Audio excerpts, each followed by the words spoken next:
Hey, Mr. Bakes here. Let's make super easy sourdough.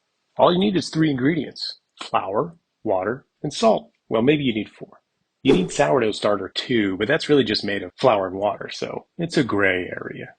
Either way, let's make it. First things first, you want to put that 120 grams of starter in a bowl and then mix in your 310 grams of warm filtered water. Stir those together real good. Once it's mixed, you can add your flour. Finally, you're going to add your salt. Now you can mix all those bad boys together. I'm using a spatula, as you see here. If you got one of these little bowl scrapers, use that too to get all the stuff off the sides of the bowl because it gets pretty sticky. But really, I prefer to use my hands. So don't be shy and get your manos in there. Make sure you wash them really well before. It's nicer to have wet hands. It keeps the dough from sticking to your hands. Once you get that dough fully incorporated into a nice sticky dough ball, then you want to cover it with a towel and leave it for about 30 to 45 minutes just to let it incorporate all of the moisture together. After 30 or 45 minutes, you want to start your stretch and fold process. We're going to do this 4 times total. What you want to do is stretch it out like that, big stretch, fold it, rotate it 90 degrees, big stretch, fold it over, rotate it 90 degrees, big old stretch.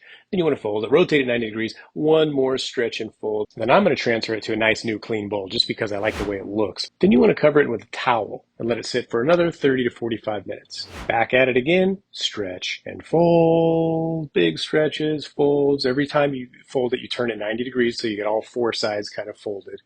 You want to repeat that process now 2 more times. And then it's going to be ready to do its final prove. Let it prove until the dough is about double in size. Once proved, flour your work surface and a cloth-lined bowl. Gently pull your dough into a ball over the counter to build surface tension. Put it in your bread bowl and let it sit overnight covered in the refrigerator. Day 2, you could slide that bread dough out of the fridge, put it on your countertop, and give it about an hour, hour and a half. Preheat your oven to 475 degrees, along with 2 baking trays, one for the bread and one to create steam. Flip the dough onto some parchment paper and score the top of it so it can expand as it bakes. Transfer the parchment paper with the dough directly to the pan. You're going to bake it for about 16 minutes. Add 1.5 cups of water to the bottom pan to create steam.